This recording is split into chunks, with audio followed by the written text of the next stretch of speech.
Hello, good Stuart family and friends. This is Nikema Missouri, your middle school and upper school counselor. I'm joined here by Miss Deanne Lewis, our lower school counselor. Yes, hello, hello, hello. Good morning, good afternoon, good evening, whenever you might be hearing this.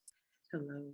And we are pleased to bring you a first in a series of podcasts for celebrating May Mental Health Month, bringing awareness to some key parenting and childhood issues regarding mental health that are of concern in our culture right now and are of concern in our community. We've taken the time to survey some parents from SPA, and so we're going to speak to some things that are coming up in the news and then also some issues that have been presented by our parents and our teens themselves. So we'll jump right into it. We actually were in a really good conversation just about how do you find balance, right? And our first kind of topic for the podcast really are about that. Mental health concerns are soaring. Lots of New York Times articles about why teens are so anxious, how come there's so much depression. And people really are concerned post-pandemic about how much traumatic impact adolescents and children may have gone through given the pandemic and the layering, right, of so many social ailments and challenges occurring at the same time. Yeah. You know, we had social unrest, we had very challenging political debates and elections, and elected officials that were really difficult, and people really became polarized on. And our children and our teens were growing up in it. And I think as a parent, you know, many of those times it was difficult to both respond and react to what was going on, right? Going to management mode, figure out, okay, what's the best thing to do for the household, for myself, for the kids, but then also have some time to gather yourself to decide how to explain and how to give language and life to what was happening for kids. And I think that's probably the biggest thing in general with trauma, right? Is how do you give language to the depth of what you're feeling, what you're experiencing? I think because part of what trauma does is it causes you to almost live in two time zones. You know, so you're living in the present moment and you have to figure out how to respond, almost like your survival self, you know, okay, how do I get up? How do I, you know, move through whatever life has for me today, right in this moment? But you also have kind of this wooziness, almost, I like to describe it as, of like what has happened to you. Absolutely. And what has been, and like the ghostly presence of that, so to speak, kind of on you and with you all the time as you're trying to, again, be in the now. Right. I think so much of what you said, I just really relate with or relate to, and thinking about, right, this thought of mental health and trauma concerns soaring. It's really that dichotomous situation. It is all of the now, like you said, plus I think the triggering of the, you know, a lot of that's kind of a buzzword now about being triggered, but the triggering or the unearthing, if you will, of the old stuff, of the undealt with stuff. And so I think that a part of the reason why it seems to us that these mental health concerns are soaring is because all of the turmoil, all of the traumatic situations that we've been going through collectively and, you know, even individually, it's now been met with what's already been underneath the surface. And, you know, I've said it to even some people that I've worked with, you know, you can only bottle things up for so long. You can only sweep things under the rug for so long. You can only kind of, you know, repress things for so long before they come out. And so when you have a shaken jar already or a shaken can of soda, plus an environment where there's other explosive things happening, it's just Yeah. going to be even bigger. So I definitely agree with you. It's a dichotomous situation. But I definitely think this is why it's the now meets then, and here we are. Yeah. Yeah. And, you know, I think parents struggle, and sometimes when I talk to teens, I try. It's very, I think it's challenging because their experience is so right now, Yeah, right? Especially with that cognitive development, they're still really developing that capacity and ability. And of course, with the older teens, they're able to do that a bit more. But with the little people like you work with, and even the middle schoolers, right now is kind of really it, true. and so even as we're talking about like this thing that happened in the past, for an adult, you can kind of separate, what those two tenses, if you will. Like, Yeah, in my present moment, I can say, okay, that was yesterday. I can kind of put that behind me. yeah, But for the little people and the middle schooler, it's like right now, yeah, in the moment, those feelings, those experiences. absolutely. And I think a parent trying to manage life, living, all of the day to day tasks, we get really fixated on right now as well, just because there's so much to do. Yeah, So that work that you were talking about of taming triggers, managing or unearthing the things in the past, and how to kind of help my child and maybe even myself, yeah, to address those things and think about those things, I think becomes one of the hardest issues. And I think the biggest thing, if we think about um, trauma, is that the idea to tame the trigger yeah.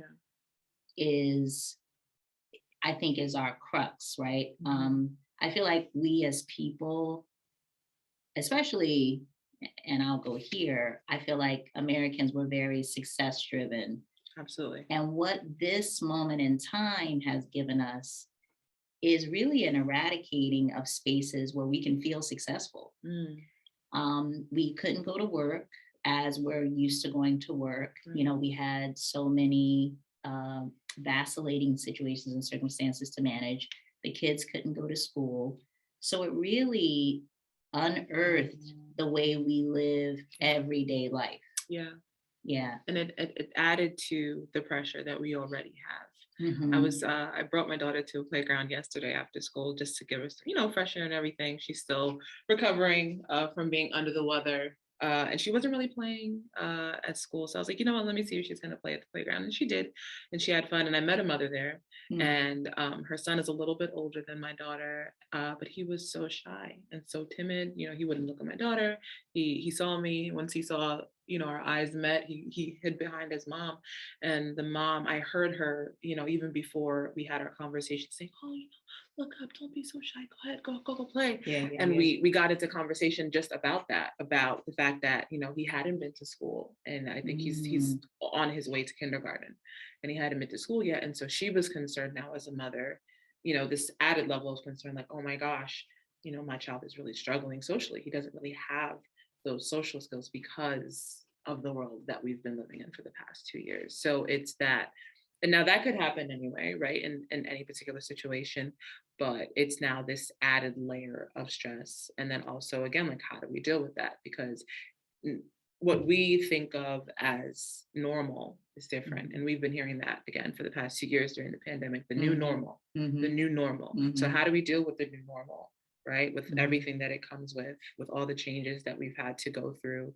How do we tend to that? And like, as you said, like, tend to ourselves. And it's been challenging. And I think, in some ways we can say we're in a post-pandemic world, and other ways we're not. We're kind of still in it. It's just a different phase or a different level of it.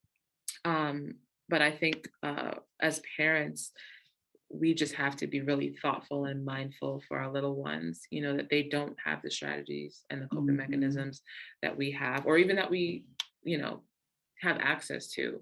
without being taught.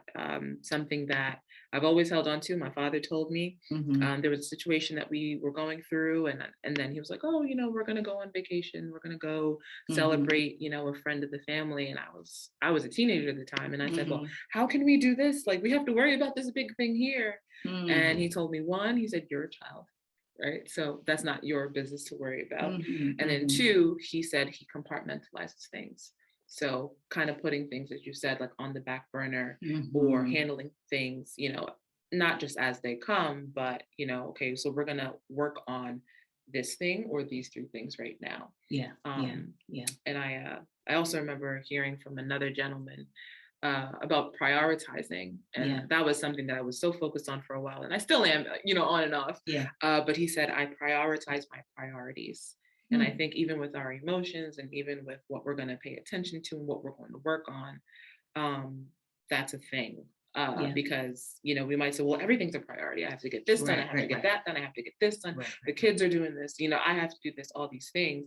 But okay, so today, what is the priority today? Or even this afternoon, Right. what is the priority this afternoon? And I think that in some ways will help us kind of stay level and Yeah. stay sane, Yeah. because we don't in the moment have to have the world on our shoulders. We Yeah. can try our best to pick, okay, what are the three things maybe that I'm Yeah. going to focus on right now? Yeah. One for me, one for the kid, and maybe one for at home or something like that.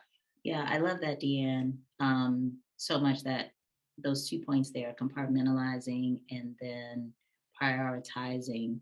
And it reminds me of something you also brought up in our warm up discussion, and that is right that idea of making sure that you're intentionally balancing, Yeah. right? Because I think we prioritize and we compartmentalize, but to make it balanced, we have to remember to go back Yeah. to those different compartments Yeah. and pick up those challenging emotions, address those triggers, go back to that thought. Yes, we're going to do this activity or go to this event or manage this present concern right now, but let me remember also that maybe I have some internal conflict Mm. kind of moving and shaking. Maybe there's, an emotional, not necessarily crisis, but tension, Yeah. right, running. And I may not directly address it in this present moment, but let me, with intention, Yeah. make sure that I go back to it and I get back to it. Yeah. And right, it's I think in terms of helping parents know what to do, I wanted to highlight the 4 skills of our dialectic behavior techniques. And that reminds me this part of the conversation of that first one, and that's really a mindfulness.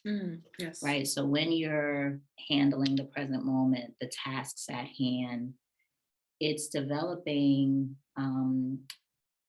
a space, a mindful space where you hold attention to, okay, I know I have to do the homework, drop off, get the cleaning, manage these projects at work. But let me not forget the heart. Yeah. Let's have a moment this day, this hour, on the weekend where we just sit 5-10 minutes and focus right there. And that really is just kind of keeping it in mind. Um, I think we struggle in one sense because the distraction of compartmentalizing, it just feels good, right? Yeah. Like I'm not dealing with it. It's not there for the moment. I really can get engrossed. And actually, I always tell folks like use avoidance a little bit. It's helpful to like take a break Yeah. from the distress, from the tension, from those charged emotions. Use it in a positive way. You can't live in that gear though. Right. Don't forget to go back. Don't forget to go Don't back. forget to go back. Exactly. So keep that mindfulness steady. Yeah. And I like what you said about mindfulness because, I mean, I don't know about everyone else, but sometimes, without like stopping and really processing what mindfulness is, it's easy to just think of mindfulness as, oh, meditation. right? Mm-hmm. And while that's great and that's good, and it's really helpful for some scenarios, mindfulness is not only, okay, deep breathing and meditating, but it can be that Mm-hmm. intentionality, that pausing, and that sitting in, a situation or even an experience. Mm-hmm. So I just like that you brought that point in, and that was a good connection for me. And I hope it's a good reminder for someone else that might be listening as well. Yeah. Yeah. Um, in terms of dealing with those resonating emotions, right? Like, I think what parents can expect to see, just like the little boy Yeah. um, that you saw in the playground, I think we can just expect that some of what we've walked through, our children have walked through, it's impacted us in terms of we lost a lot of ground. Yeah. Next podcast, right, we'll talk about some developmental milestones and Right. kind of that work that is to happen at these developmental steps that we're handling here as counselors at Stuart. And one of the primary ones, right, is school success Absolutely. during these years. And so there's going to be a reverberation of gains, if you will, Yeah. that have been troubled, or I don't want to say lost, I'll say hindered Hmm. at this time. And so we just need to give it that time Right. to catch up, right? So the things that we're used to seeing by a certain age or by a certain stage, it's just going to take a little bit more time to Absolutely. get there. And so, I want to offer parents there almost like this space of radical acceptance, Yeah. right? Where you get to a mindset.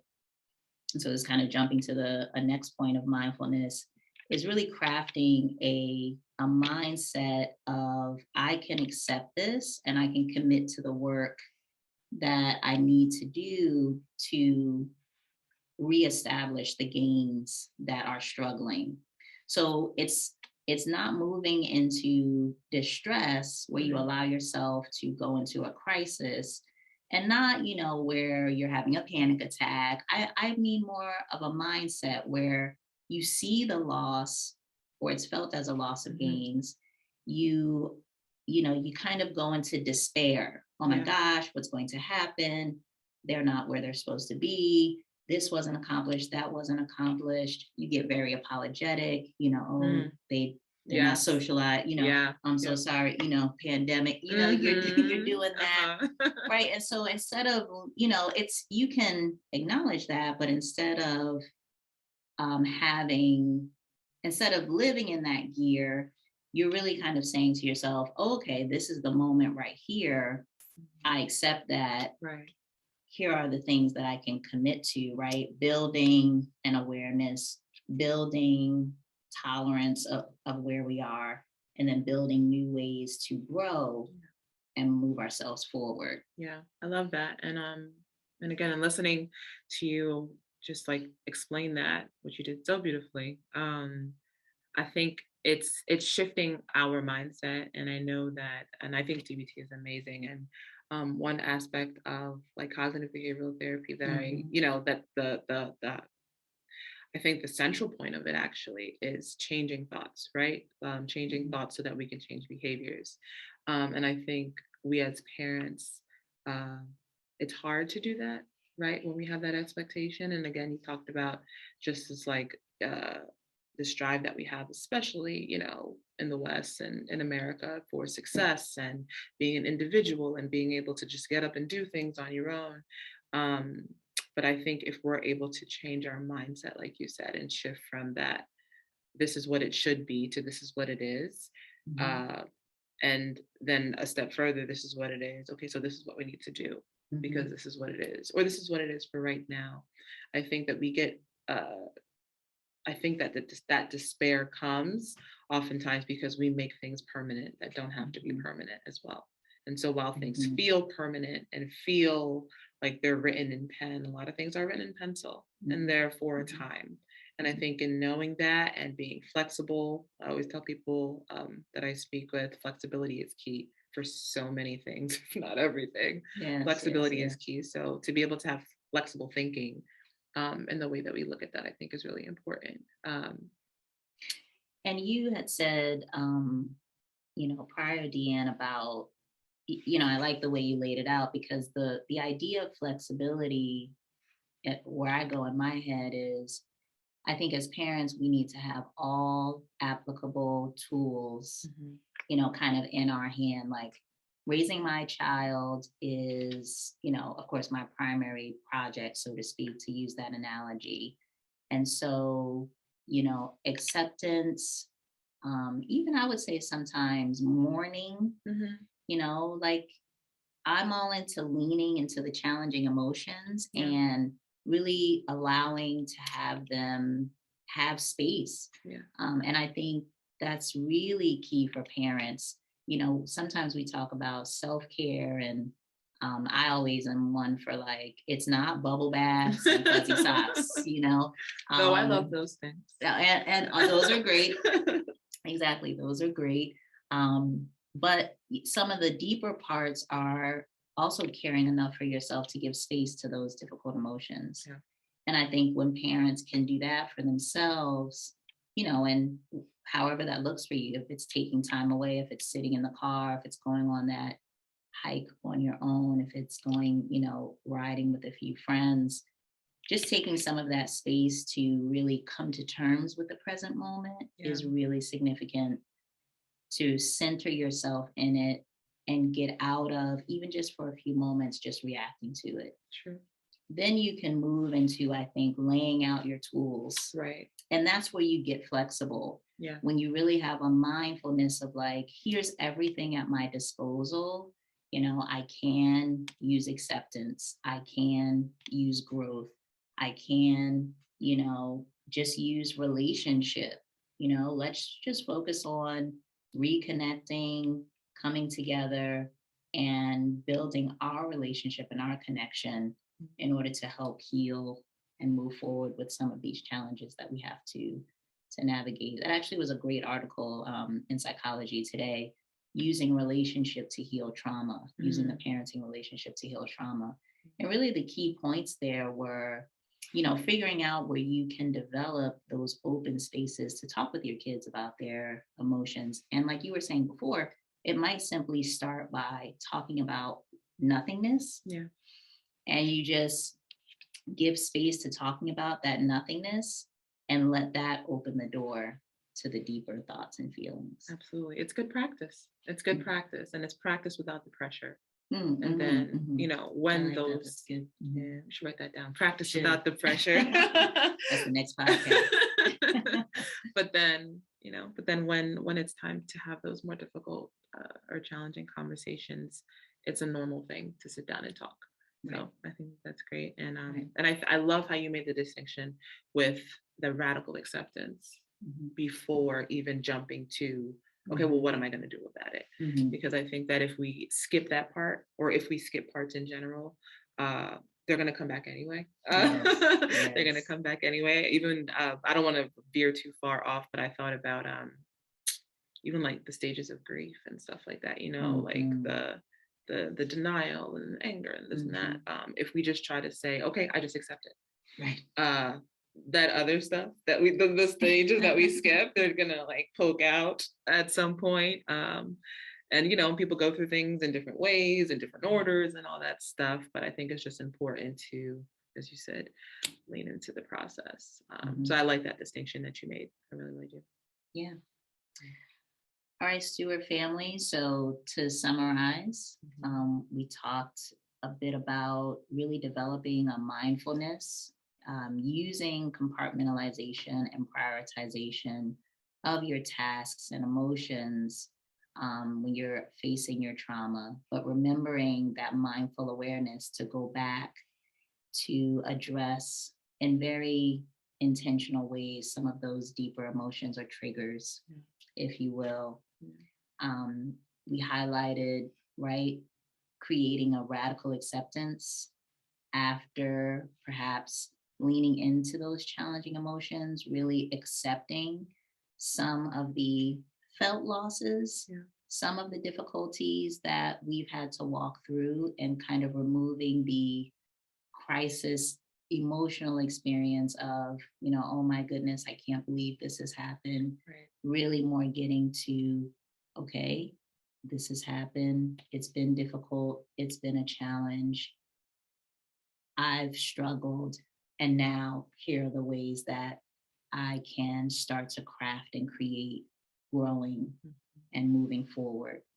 Right. And being flexible in that, right? And Mhm. different strategies work for different moments. I think we also talked about that in some ways in Mhm. our practice run. Mhm. But just different strategies working in different moments and being okay with shifting even mid in Yeah. the middle of one particular strategy that you're using or utilizing to talk with your child or work on Yes. something yourself. If this is not working, okay, well, maybe I could look at it a different way, or maybe I can go about it a different way. Yeah. But I really think those steps are helpful. Yeah. And Yeah, then highlighting from that last point, Deanne, the effectiveness of that interpersonal relationship. absolutely. And we just can't harp on that really enough.